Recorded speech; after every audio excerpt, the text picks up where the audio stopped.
Bonsoir à tous. Après Alain Diani, le président de Bordeaux Métropole, qui a présenté la semaine dernière le schéma des mobilités dans l'agglomération pour les 10 prochaines années, c'était au tour ce matin de Pierre Urmic, le maire de Bordeaux, de présenter son plan d'action 2021-2026 pour, je cite, une ville apaisée. Et c'est notre invité ce soir, Pierre Urmic. Bonsoir. Bonsoir. Et avec nous sur ce plateau pour vous poser plein de questions, mon confrère du journal Sud-Ouest, Xavier Sauta. Bonsoir Xavier. Alors, parmi les nombreuses mesures que vous avez annoncées, Pierre Hermic, il y en a qui vont faire beaucoup de bruit, à commencer par l'extension dès janvier 2022 de la limitation de la vitesse à 30 km/h quasiment dans toute la ville. On va voir une carte, à part quelques axes, les boulevards, je crois, les quais, les ponts qui restent à 50 km/h. C'est 90% de la ville qui sera concernée. Vous voulez piétoniser le centre-ville en 2003 en l'étendant de 40 à 65 hectares, soit 40% de plus de zones piétonnes. Vous voulez faciliter les mobilités douces, on s'en doute, la marche, le vélo, les transports en commun avec de nombreux aménagements à la clé. Alors on va faire le point avec vous et avec Xavier Sauta sur toutes ces mesures qui, si elles se réalisent, devraient bouleverser les habitudes des Bordelais. J'espère, c'est le but. Alors Pierre Hermic, justement, c'est la question qu'on se pose. Dominique vient de dégrainer un petit peu les mesures que vous avez annoncées, Ville 30, extension du secteur piétonnier. La question c'est, est-ce que ce matin, vous avez déclaré l'ouverture de la chasse à la voiture à Bordeaux ? Pas du tout. Ce pas des termes qui me sont familiers. Ce que j'ai annoncé ce matin, c'est un certain nombre de mesures pour rééquilibrer les modes de déplacement dans la ville de Bordeaux. Bordeaux, comme beaucoup de villes, a été conçu sur ce qu'on a appelé l'adaptation de la ville à l'automobile. Maintenant, il faut changer le paradigme, il faut faire en sorte que ce soit l'automobile qui s'adapte à la ville et aux nouveaux usages de la ville. Donc, on ne veut pas interdire la voiture en ville, on veut la rééquilibrer, la place de la voiture, et favoriser l'émergence des nouvelles mobilités qui sont moins polluantes.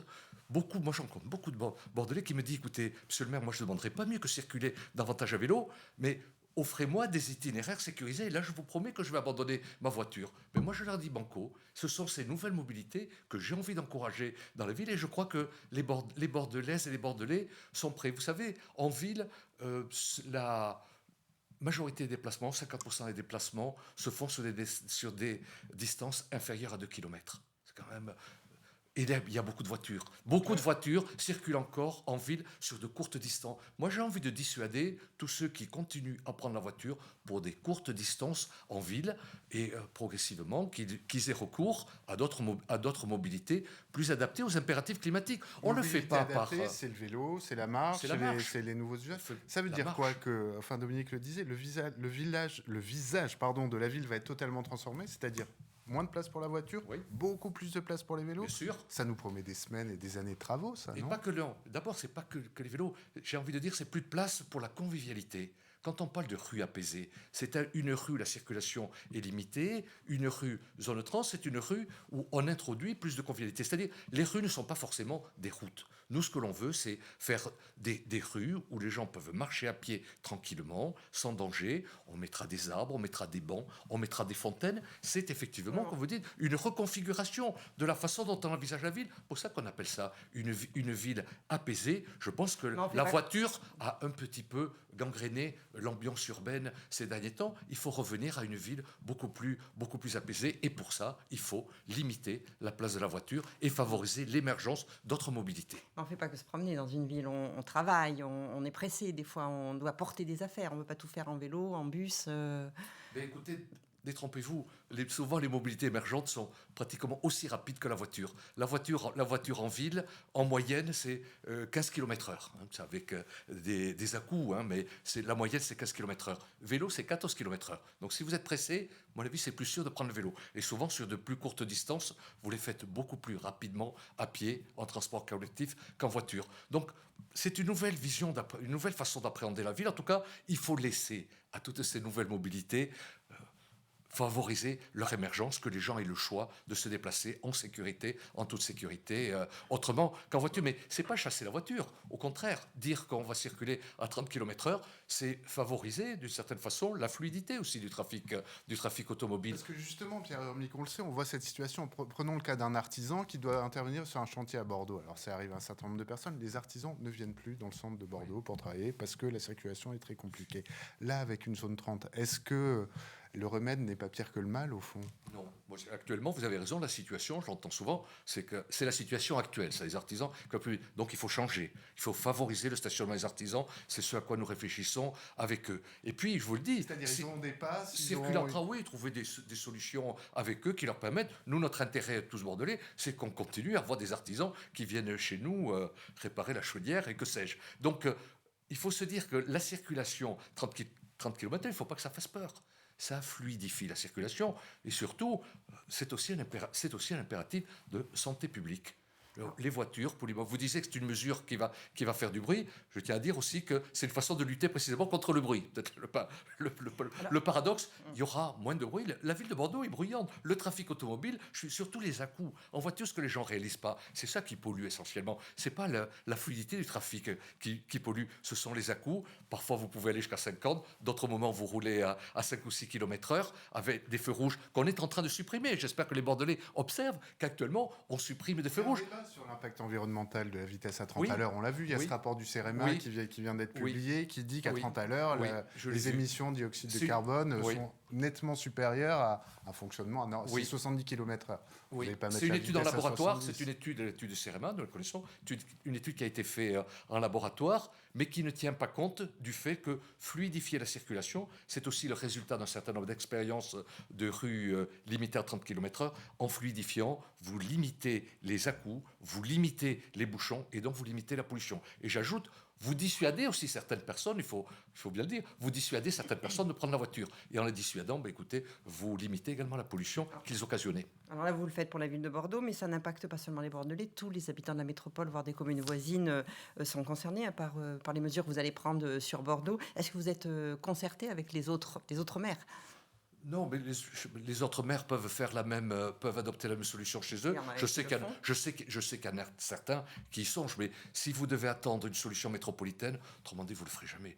Vous savez, je pense que l'urgence climatique, elle est là. Moi, j'ai pour habitude de dire, écoutez, l'écologie plus tard, c'est l'écologie trop tard. Il y a un certain nombre de mesures, il faut les prendre maintenant. Et moi, je suis persuadé que d'autres maires, et certains me l'ont déjà confié, c'est le sens de l'histoire. Enfin, il ne faut pas penser que nous sommes si précurseurs que ça. Je ne devrais pas le dire. C'est évident que tous les maires, actuellement, sont conscients du fait qu'il faut limiter la place de la voiture et que toutes les villes ne sont pas... ont pris cette mesure, Ville 30. Oui, un certain nombre de villes. Enfin, vous voyez, la semaine dernière, j'étais à l'Assemblée générale de l'Association France Urbaine, qui réunit les maires des grandes villes, qui se réunissaient à Nantes. J'en ai profité pour discuter avec un certain nombre de collègues maires de grandes villes qui sont en avant sur nous, et qui me disent, mais écoutez, ça a fait un peu de bruit, vous avez raison, ça a fait un peu de bruit au moment où on l'a lancé, parce que ça change les habitudes, mais maintenant, globalement, les gens sont plus satisfaits, à condition que ce ne soit pas vécu comme une mesure punitive. Ce n'est pas une mesure punitive, au contraire, c'est une mesure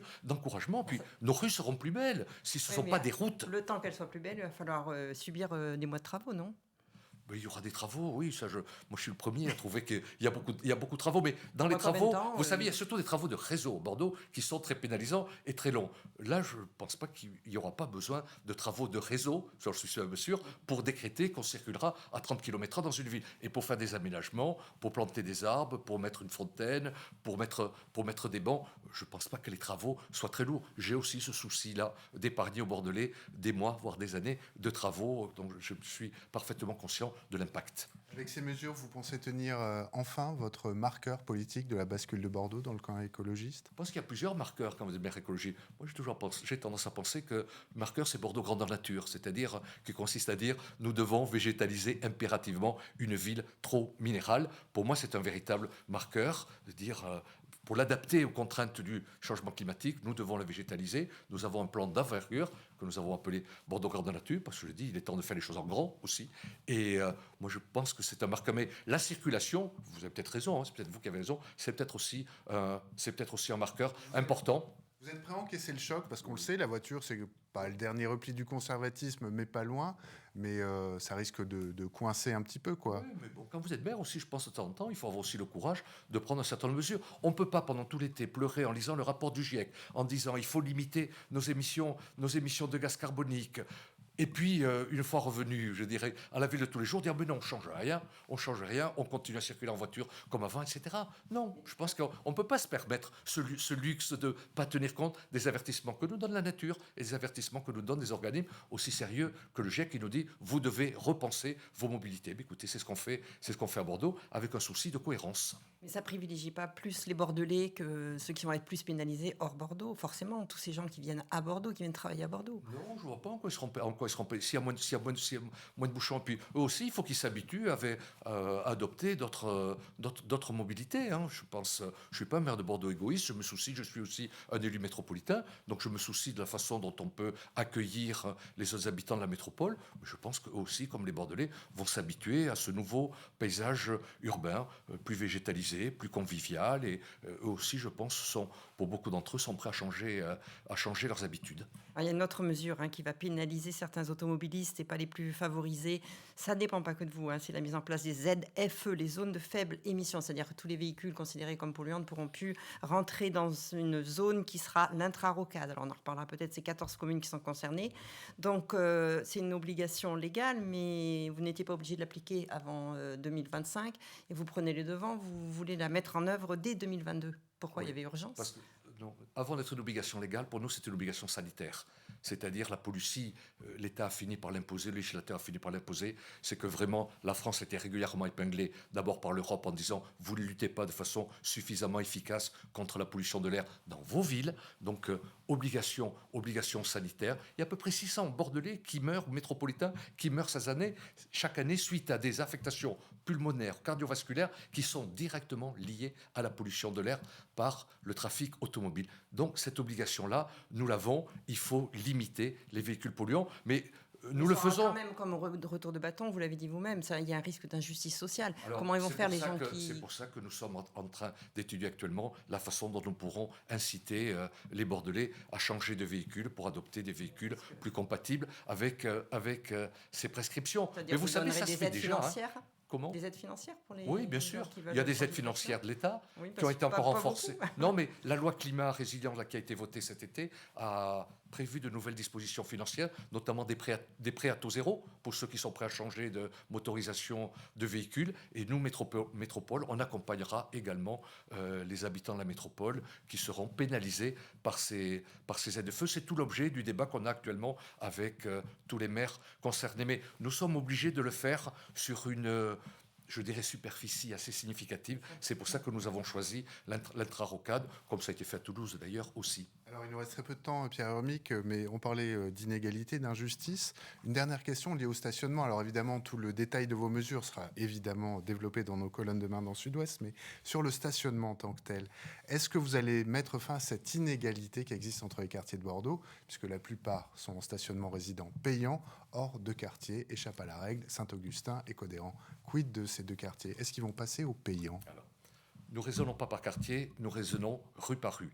Toutes les rues de ces quartiers proches des boulevards, tant à Codéran qu'à Saint-Augustin, sont actuellement très impactées par les voitures ventouses qui ont traversé les boulevards. Elles ne pouvaient plus se garer dans l'intra-boulevard. Donc elles vont de l'autre côté et nous avons des demandes assez fortes de, là aussi, réglementer le stationnement payant.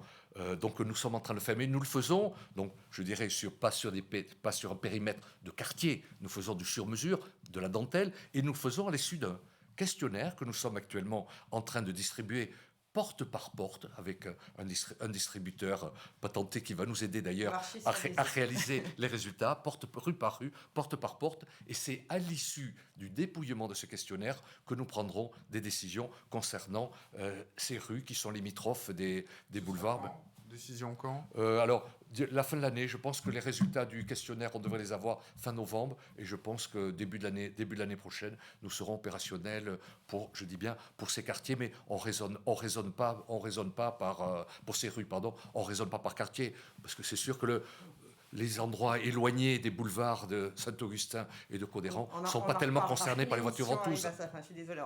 On aura l'occasion sûrement de reparler de toutes ces actions que vous avez annoncées. Merci Pierre Hermic. Merci Xavier. On vous retrouve donc demain dès 19h30 sur ce plateau avec Stella Dubourg pour un débat spécial mobilité avec 6 invités. Voilà, merci à tous. Très bonne soirée.